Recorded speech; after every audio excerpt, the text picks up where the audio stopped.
Good day and welcome to Letters and Politics. I'm Mitch Jeserich. Today we're going to be in conversation about the life, times, and works of Sigmund Freud. My guest for this is Dr. Frank Tallis. Frank Tallis is a writer and clinical psychologist. He's the author of many books, including the one he joins us to talk about. It's called Mortal Secrets, Freud, Vienna, and the Birth of the Modern Mind. Frank Tallis, it is my good pleasure to welcome you to this radio program. Thank you for having me. Sigmund Freud was born on May 6, 1856 in Moravia, but early on, his family would move to Vienna in Austria, at the time part of the Austro-Hungarian Empire, the Habsburg Empire. Vienna plays a very important role in the story that you tell about Sigmund Freud. Tell me about Vienna in Freud's time. Well, Vienna was just about the most exciting place in the world. I mean, it was somewhere that was alive with advances in virtually every area of human endeavor. So if we look at the sciences, if we look at the arts, there was just this extraordinary explosion of creativity. And that inevitably influenced Freud's thinking, because that was Freud's environment, the environment that he grew up in. And it was just an incredibly fertile time. And it even stretches in terms of its influence to the present day, which is really why the book is as much about the development and the making of the modern mind as it is about Freud's time, because we can still feel the impact of that creative explosion today. You even have an entire chapter titled in about the coffee houses in Vienna. Yeah, sure. I mean, that may be part of the secret of Vienna's success as a creative powerhouse. I mean, of course, there were coffee houses in many European capitals. You know, you find a coffee house culture in Paris, you find a coffee house culture in Berlin. But there was something special about the Viennese coffee house that seems to have had a particularly important role in catalyzing intellectual life in Freud's Vienna. And many cultural commentators have tried to work out what that might be. I guess one of the factors would have been that there was a very significant housing shortage. And that meant that many impoverished and down at heel intellectuals needed somewhere to go, particularly in the winter months, to keep warm. And the thing about a Viennese coffee house at the time was all that you needed to do was buy one cup of coffee, and then you could stay there all day. And so there was a thriving intellectual life in the cafes of Vienna. It's also the fact that Jewish culture was very important, and that isn't a glib sort of racial stereotype. There was something very, very important about Jewish culture at the time. Obviously, many Jews had come to Vienna fleeing persecution, and knowledge in Jewish culture was valued enormously, because once you have knowledge, it's something that can't be taken away from you. So it's very difficult to think of a significant cafe, coffee house in Vienna at the time that was very important culturally, that wasn't also patronized by quite a significant Jewish clientele. And it was also something that, as a cultural institution, it was something that was valued enormously by writers. It created its own literature. I mean, unlike the Parisian coffee house or the Berlin coffee house or the London coffee house, there was a literature that grew around the Viennese coffee house, and people started to think of it almost like as a state of mind, a particularly fertile state of mind in which the exchange of ideas was emblematic of what happened there. Whenever I talk about Vienna, I always think of Stefan Zweig, the writer who wrote about this period of time, also wrote about the rise of fascism in Vienna, the rise of Nazism, and how he saw this sort of vibrant intellectual community torn apart because of Nazism and the rise of fascism and anti-Semitism. Freud had a relationship with Stefan Zweig.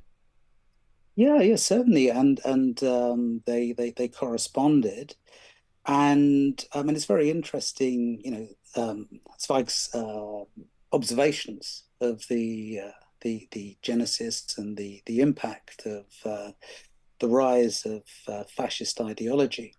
Although the origins, the very very early origins of particularly sort of Hitler's brand of fascism can be found in late 19th century Vienna.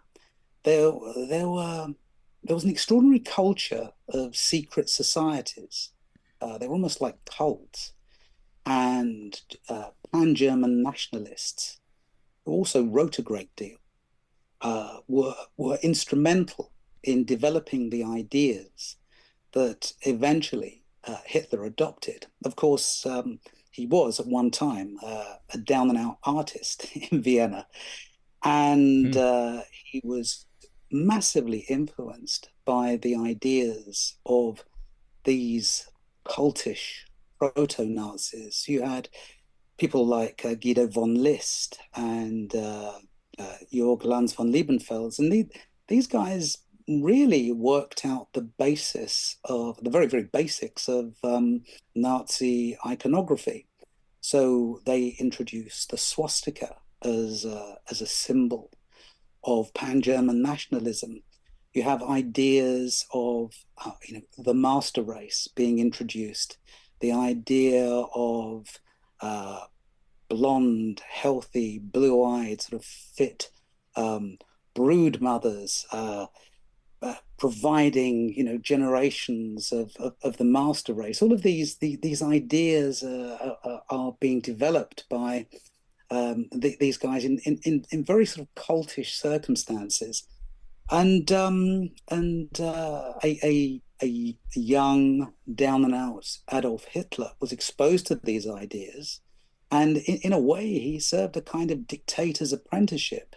There was also at the time the influence of Karl Weger, who was an interesting figure because he was kind of like a modern populist politician.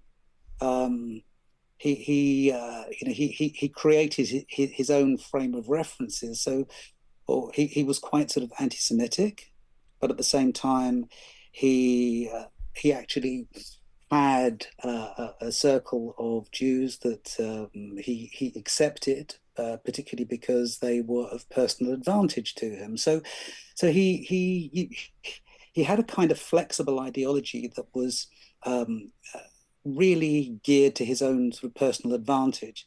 And many of the sort of signature features of populism one can actually trace back to Karl Weger and the kind of politics that was there at the time. And as I say, quite a big influence on the young Adolf Hitler. But before the rise of the Nazis, then, is there just this coexistence in Vienna between sort of liberalism and fascism?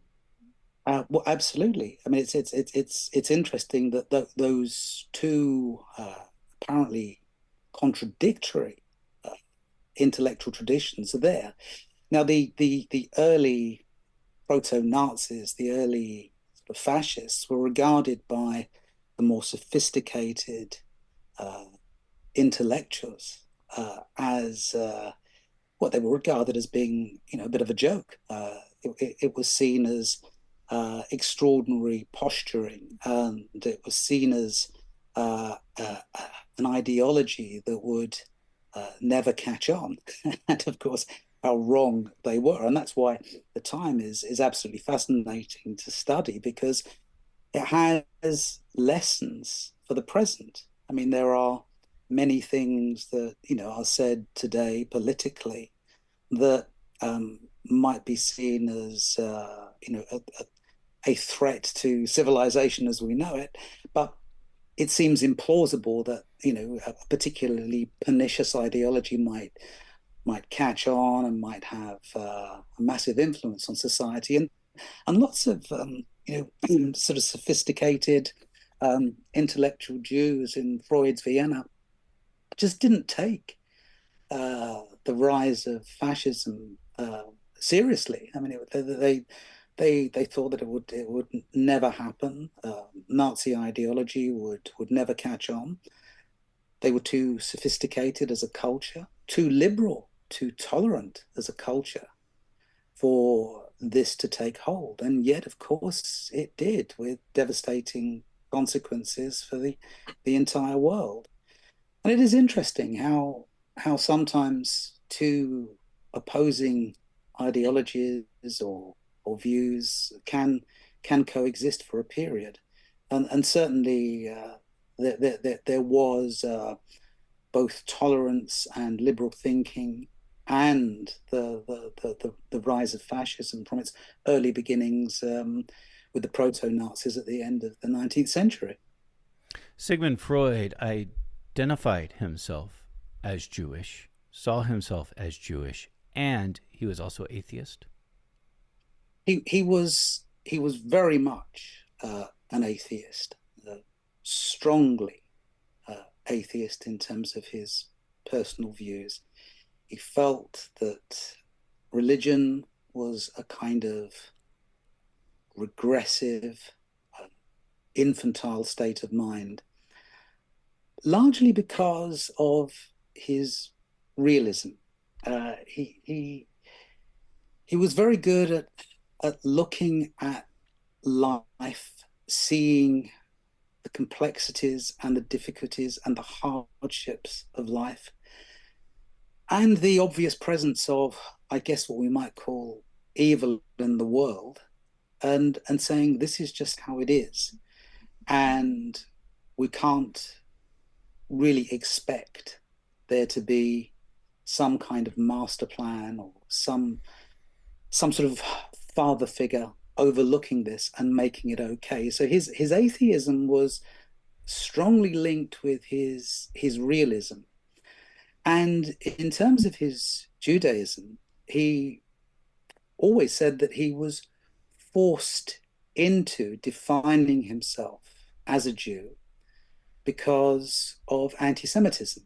He felt that he was forced into that identification, and that, left to his own devices, he preferred to see himself as the product of Germanic culture.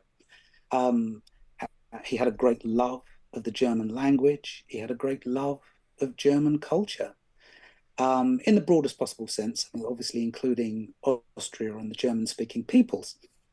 So his Judaism and his Jewish identification, his Jewish attachments, were those that were forced because of circumstance and environment. And it may be that actually, I mean, in a bizarre way, anti-Semitism provided the conditions for the development and flourishing of psychoanalysis, particularly in the early days. I mean, obviously, the Nazis despised psychoanalysis, and Freud's books were burned, and he, eventually had to escape Nazi persecution. But the very fact that Freud's Vienna, was anti-Semitic, and there were obstacles to his progress, meant that his development as a doctor, as a psychologist, as a theoretician, was very, very focused. So he had to establish it. Establish his ideas, usually among a peer group who were also Jewish, who were sympathetic to what he was trying to do, the way he was looking at the world, and almost as a response to persecution and hostility. this necessitated developing psychoanalysis as first a tightly knit group of uh, fellow like-minded thinkers and colleagues, and then also recognizing that for these ideas to catch on, it would require an organization, it would require a certain amount of thinking of this as a movement. And so, in a bizarre way, the anti-Semitism that he was presented with uh, acted as a spur to the psychoanalytic movement and created conditions that perhaps in the early days assisted in terms of the development of psychoanalysis. That's interesting, and I'm ahead of the timeline I wanted to be at this point because I was going to go chronologically, but I think we're going to jump around now because I want to follow up Sure, sure. on that. How did elements of fascism influence you think? Do you think? I mean, did he study it? Did it influence his actual theories when it came to psychology? Not really, in the sense that Freud wasn't political. He he was a tolerant liberal in terms of his thinking, and he found all politics a little bit disappointing. He found that both left and right ultimately disappointing. And I guess he perhaps he saw through some of the less attractive aspects of political life. So he certainly wasn't a student of politics, and sometimes he could be very politically naive.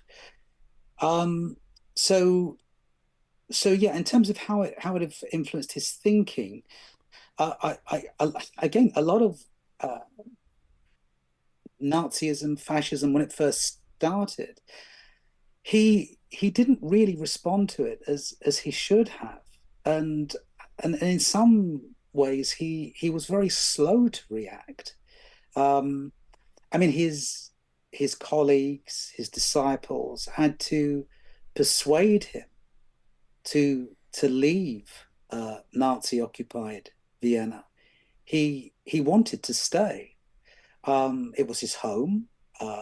It was where he'd lived all of his life. It was where his friends were. When he thought of himself as Germanic, I mean, this was his culture. This was his home, and he was an old man. And he was very resistant to the idea of leaving, which was odd for someone who was very insightful. Uh, it's surprising to hear that with all of this going on around him, and he was a profoundly insightful man. He couldn't apply it to his own circumstance initially, and did want to stay. And it was only under duress and with a great deal of persuasion that he finally left Vienna for London to, in his words, to die in freedom. And his death is interesting too, but I'm going to save that for Okay. the end as I jump around here again. Let's get to the early professional life of Sigmund Freud.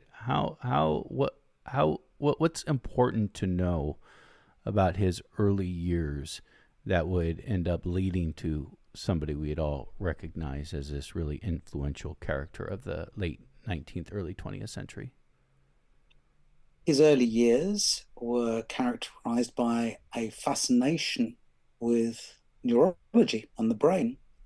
And so he was very much influenced by the neurology of the time. He went to study with Charcot, a great French neurologist who was experimenting with hypnotism. And I suppose Charcot's idea was that certain forms of disorder, psychological disorder, could be produced by ideas, traumas that are buried in the unconscious mind. So that's something that eventually was developed and became central to psychoanalysis. There was an understanding of the way the brain is structured. And so the brain has primitive animal parts and more sophisticated human parts. And the human parts are very important for inhibition, sort of inhibiting violent urges, sexual urges. And so you can see correspondences between the neurology at the time, very early neurology, and what became psychoanalysis, because psychoanalysis recognizes very sophisticated aspects of the mind and more primitive aspects of the human mind.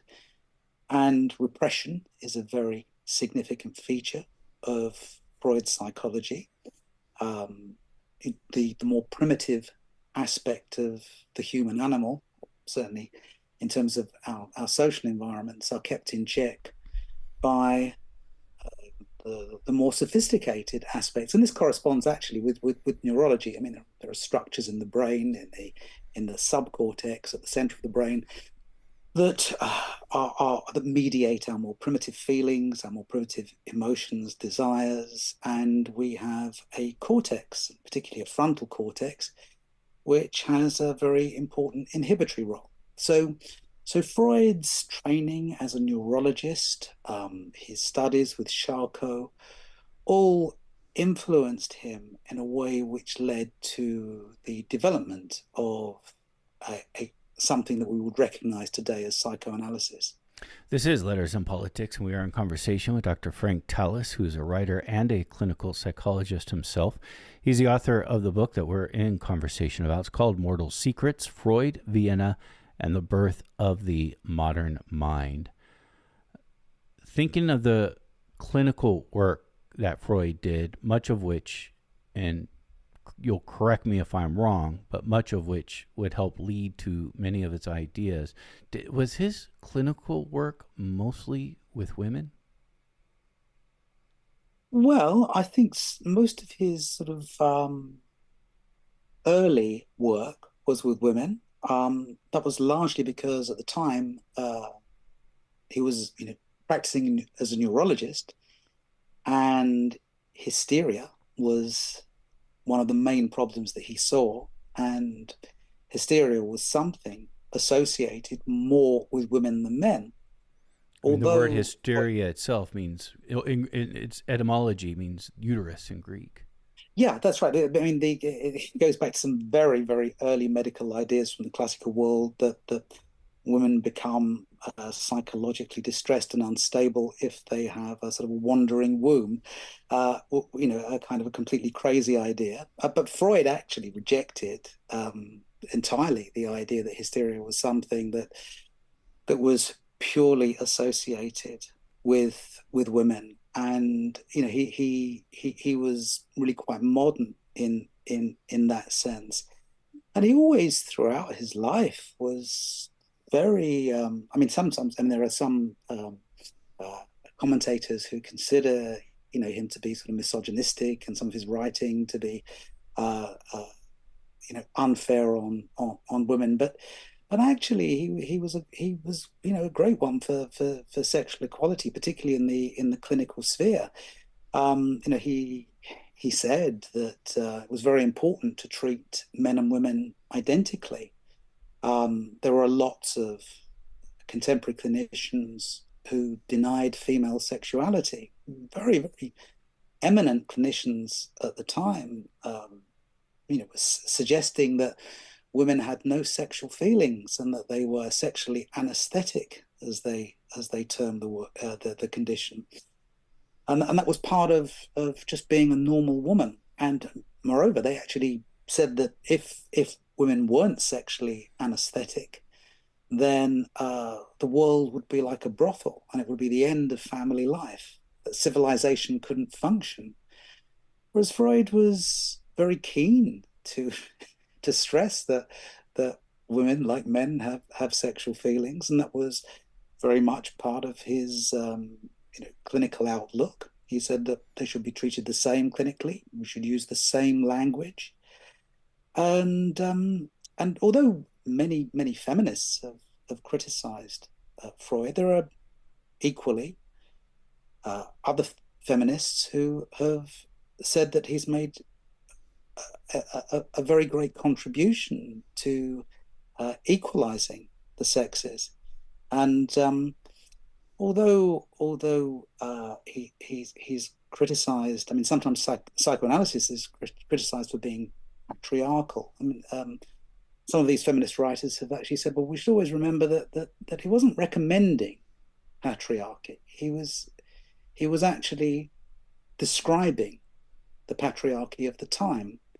And if you really want to and really get to grips with inequalities, then you also have to maybe look at what some of the things he had to say about how patriarchies work.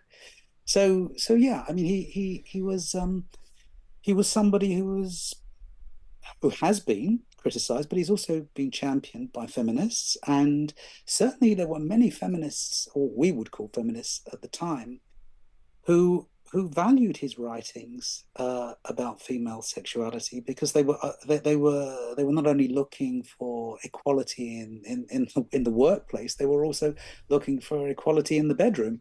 So yeah, he was championed by many feminists in his day. What were, do Um, you think, some of the negative things that he did promote? Let me ask this specifically, because this seems to get lots of people upset, and it seems ridiculous. But the whole issue around penis envy, that women experience penis envy. yeah, I mean, it's something I wouldn't defend. He's he said really ridiculous things, and there are really ridiculous aspects of psychoanalytic theory. Um, I mean, he said things like, that women take a special pride in their genitals. I mean, he just pulls these phrases and sentences and observations out the air that they're really sort of unsubstantiated and just opinions. And there are many, many aspects of Freudian theory that people do get sort of upset about, and quite rightly so. And I wouldn't defend them.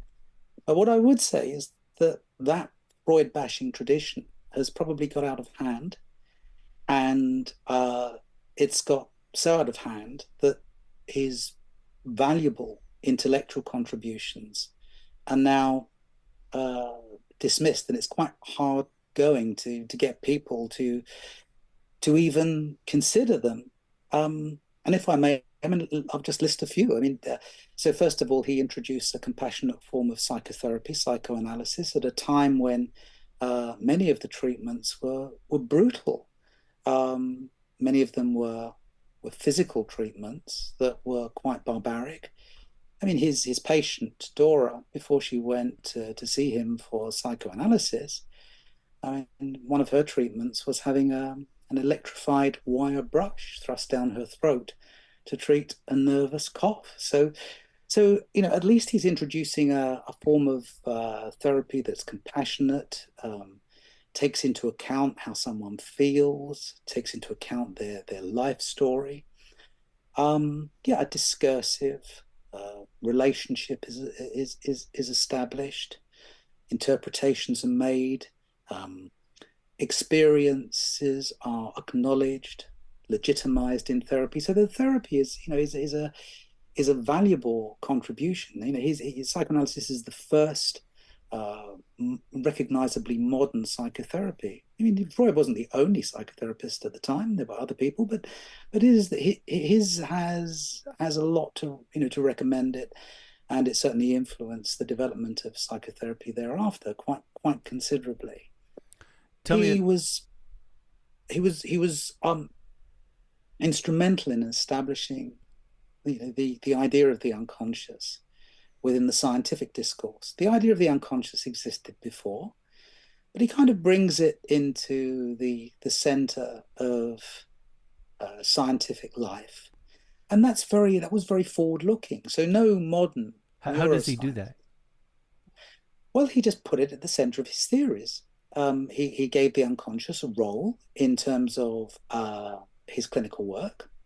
The idea that repressed unconscious memories might actually produce symptoms. And he also, in terms of understanding the human mind, thought that a mind can't operate without having a stratum that is unconscious. And of course, there was a time not so long ago when people rejected the idea of the unconscious. I mean, I'm old enough to remember being in psychology departments where there were psychologists who didn't believe that minds had an unconscious, and yet no, as I say, no modern neuroscientist would accept that that the human mind doesn't have an unconscious. There will be an embrace of the idea. Now, they haven't embraced the fully fledged Freudian unconscious of dreamscapes and symbols and endopsychic myths, but nevertheless, there is an idea that human beings have an unconscious mental life, and that is central to being human. Basic drives. He emphasized basic drives, and he thought that basic drives, like the sex drive, influenced how the mind developed. This is very, very similar to modern evolutionary psychology. So he has he was quite forward looking in that respect.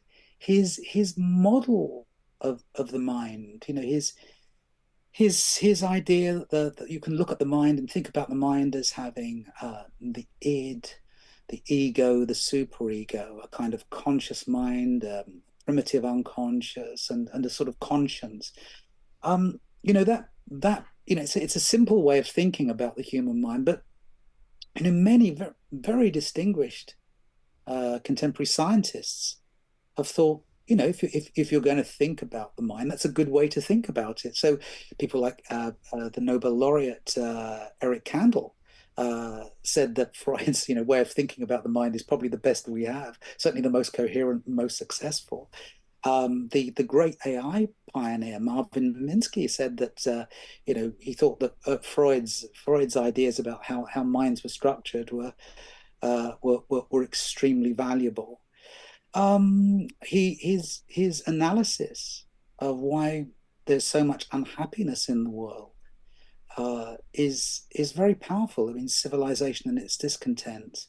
It was his work in which he tried to explain why so many people in Western civilized nations were unhappy, and he really comes to a sort of evolutionary formulation that evolution works very, very slowly, whereas culture moves faster, and we live in modern environments that our Stone Age brains aren't adapted to, and so there's conflict between the modern world and our Stone Age brains, and it makes us unhappy. And it's a very kind of simple but quite powerful analysis. So he doesn't look at tiny details. He goes right for what is the basic reason why there is so much unhappiness in sort of modern civilized Western life. He liberalized attitudes to sex. He more or less ditched the idea of normal, abnormal, saying that, yeah, well, we're all quite complicated sexually. And if we're honest about it, we perhaps this idea of being normal and abnormal isn't such a good way and such a very compassionate way to look at how people are.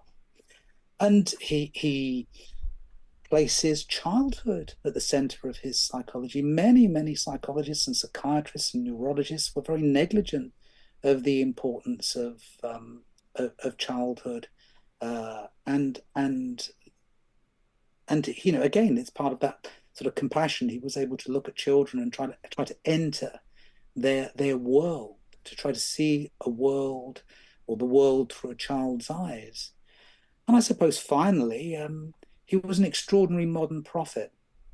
He had this idea of the death instinct, which has never been a popular idea within psychology and even psychoanalysis. His disciples at the time didn't even buy it. But he said that there is this thing, this sort of destructiveness that is like a death instinct in human beings. And although it's a difficult concept to justify scientifically, if we don't have a death instinct, we certainly behave as if we do. Because if you look at, I mean, sometimes it's called the polycrisis, this idea that where there are all kinds of extinction scenarios we're now facing.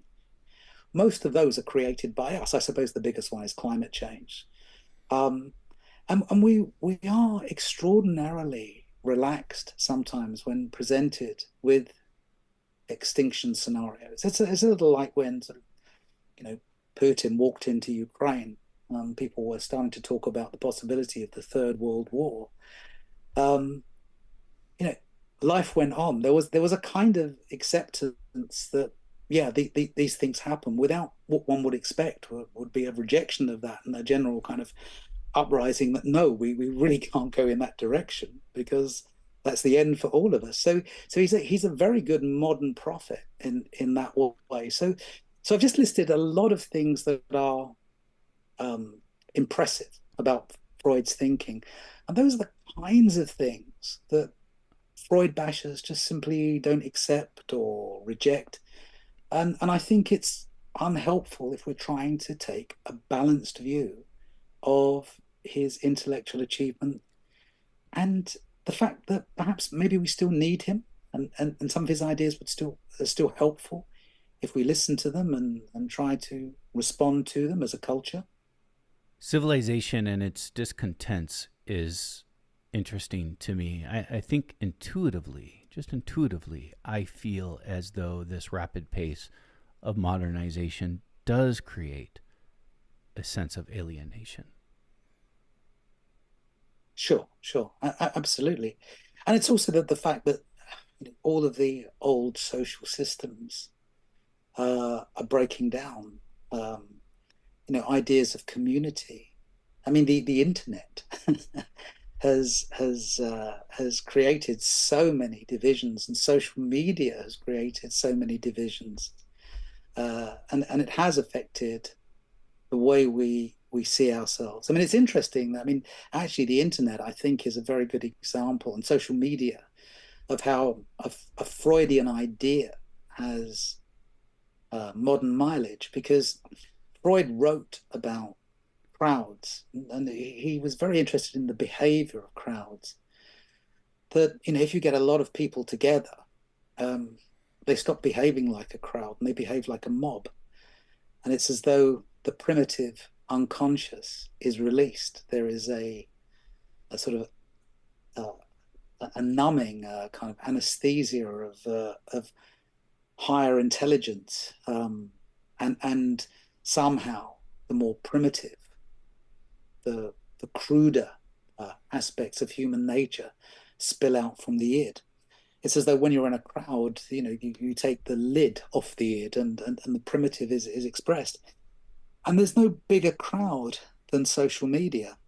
And if you look at what happens on social media, it's exactly like what what what Freud predicted. You get like massive crowd behavior, insults, aggression, primitive thinking, the taking up of positions, a lack of nuance, a lack of discussion, um, a failure to. I mean, Freud said that in the unconscious, the unconscious doesn't respect truth. So in a way, the id's sort of like favorite sort of reading matter is fake news, and of course you kind of get that on on social media, just people just making stuff up. We seem to have lost that framework, that those orientation points of truth and falsity. And so some of these Freudian ideas about crowd behavior, and the release of the unconscious and the primitive are very eloquent descriptions of what we see on a day-to-day basis, every time we go online. And that's a kind of interesting fact about Freud, is that he appears to be a kind of Victorian figure. And he was steeped in classicism, classical literature, German romanticism. He appears to look backwards a lot of the time, but oddly, he's always looking forwards. There's a curious aspect of his thinking that he appears to be looking one way when in fact he's doing the very opposite.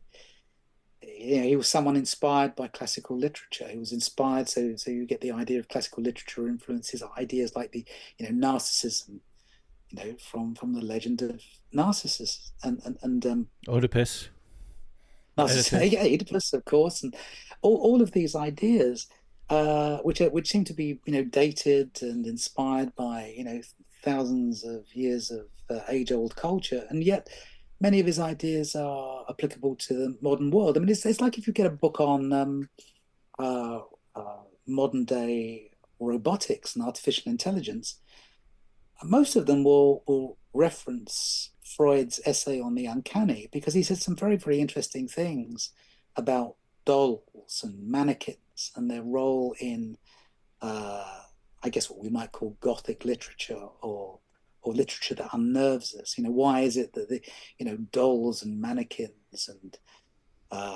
these kind of things appear in horror stories? And what he said was that when something approximates the human form but isn't quite there, we're not sure whether it's dead or alive, and it's particularly disturbing to us, which is why you get these things in horror literature and Gothic literature. And roboticists and AI theorists have found that idea interesting and useful. And you often find Freud's ideas about the uncanny and what we find disturbing being related to androids and robot design in books on AI. And it's a perfect example of this looking backwards and somehow being relevant to the future, because he writes about the uncanny in the context of German romantic literature, and he's kind of looking back a little way, and yet somehow what he does with that intellectually is he manages to formulate ideas which a modern roboticist or AI theorist might find interesting. In 1923, Sigmund Freud is diagnosed with mouth cancer, and he sees, and it will be, sees this as terminal, that at the end of his life is near, is on the horizon here. And yet, and I found this really interesting reading this part of your book, it's after this diagnosis, after this acceptance of his mortality. I mean, he would still live more than another decade, but still, I don't think he necessarily feels it at the time. It's after this diagnosis that he comes up with some of his more notable works, even including about the id, ego, and superego. And id, ego, superego are all terms we all popularly know and have a caricature in our minds of, sort of have fun with now, not even take seriously. But these are actually serious ideas that are even evident in the actual meaning of those words themselves, or the meaning behind the words. Oh, sure. And not only that, I mean, the point you raise is very interesting. This idea that we can almost like have fun with them and joke about them, and yet this idea he has about the structure of the mind has proved very, very fertile. And actually, there are advances. I mean, cutting edge advances in neuroscience that are consistent with these ideas. I mean, the world's most cited neuroscientist is Carl Friston, and he has written some extraordinary theoretical papers on really how minds are structured and how they develop. And it's, as I say, I can't stress this enough. It's really kind of cutting edge, sophisticated neuroscience.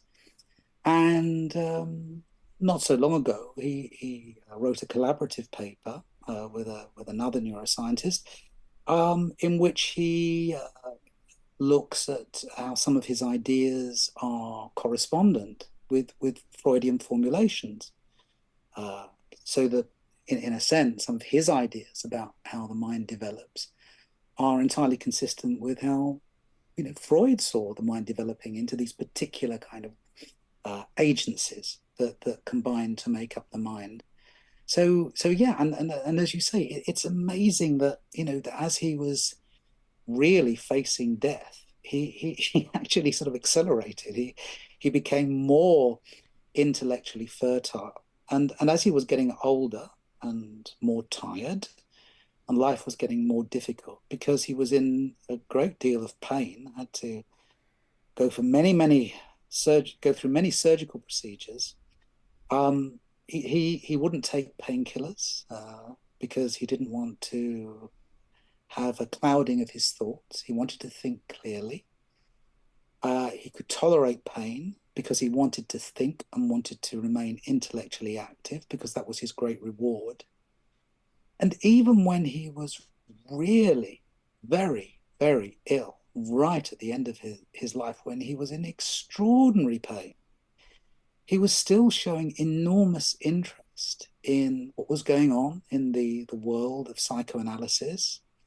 He was reading Balzac in French, and he was, yeah, just completely intellectually engaged. And it was really only in the very, very last days of his life when his body was pretty much decaying. I mean, sadly, his cancer was actually producing a stench that meant that his dogs wouldn't actually go near him because the smell was so bad. They had to put a fly net over him because he was attracting flies, and he was incredibly frail, and he was in enormous pain, and yet, and I suppose this really underscores his credentials as someone who was a realist and someone whose philosophy allowed him to accept reality, however challenging. He maintained an intellectual life until the very end, and he was very accepting of what was happening to him until the very end. Although he did have an arrangement with his physician that when it all stopped making sense, that he would take a lethal dose of morphine, which he did.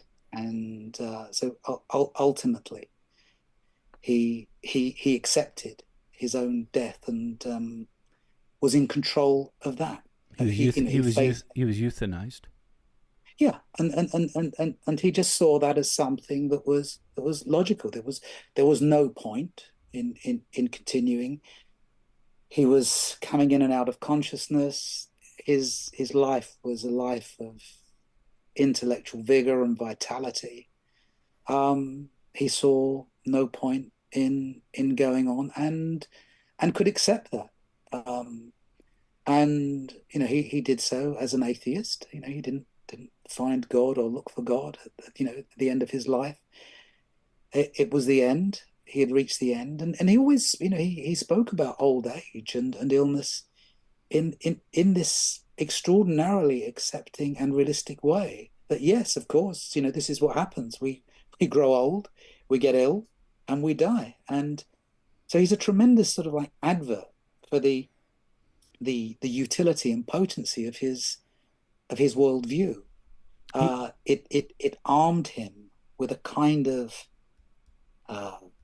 mettle, a kind of strength of character that even allowed him to keep a quality of life under extreme duress, in pain, and it allowed him eventually to face death with enormous courage, with a kind of, it's the kind of acceptance that you associate with spiritual ideas like Buddhism, a kind of an acceptance that this is just the way things are, and why rage against it? Why not just go peacefully with the inevitability of life processes which ultimately end in death?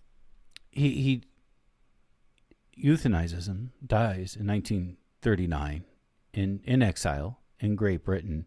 But he's even thinking about euthanasia long before 1939. Really, right at the beginning with this diagnosis. I mean, he lives a long time with this mouth cancer. If he's diagnosed in 1923, we're talking about 15, 16 years. But he's considering euthanasia early on in the process of developing mouth cancer. Yes, and it was something I suppose that we can associate with the Viennese mindset. I mean, it's very interesting that in Freud's Vienna, the Viennese seem to have a very casual attitude to dying. I mean, Freud grew up in a culture that was how can I put this laissez-faire about dying. I mean, in dueling, for example, there was a massive dueling culture. Lots of young men engaged in duels and died. Dueling culture lasted a lot longer in Vienna than other European capitals, maybe with the exception of Berlin. But it certainly lasted a very, very long time. And if you look at also the suicide rate in Vienna at the time, that is very curious. And the reasons that some Viennese intellectuals, gave for wanting to die and end it all. I mean, my favorite. I mean, obviously, suicide is a very serious business, but it almost became comic. I mean, my two favorite examples were two Viennese figures who committed suicide, and one of them did it because he'd been bitten by a dog, and the other did it because he didn't like the direction of modern literature. This kind of bizarre, kind of casual attitude to just ending one's own life. And they had a very intimate relationship with death as well. I mean, the Viennese loved big funerals. I mean, funerals were like sporting events in Freud's Vienna. They were big spectacles, horses, carriages, flags, pendants. I mean, there was a theatrical aspect to it. And I suppose in a way that's because, the golden age of Vienna ended in with the First World War. And there was a sense that the Habsburg Empire was a senescent empire, that everything was coming to an end. It would all fall apart. And it seemed to get into their mindset that just endings, death, it was a part of life. And it was inevitable, not only for the individual, but for the culture. So perhaps, it isn't so surprising that Freud had this attitude to the prospect of euthanasia, dying, because he grew up in a culture that was to a certain extent very accepting of death and dying, and there were emblems of this thinking all around him in terms of Viennese culture, particularly when he was a young man and up to the First World War. Frank Tallis has been our guest. Again, Frank Tallis is a writer and a clinical psychologist. He has joined us for a conversation about his book called Mortal Secrets, Freud, Vienna, and the Birth of the Modern Mind. Frank Tallis, I've enjoyed our conversation very much, and I thank you. Thank you. I've enjoyed talking to you immensely.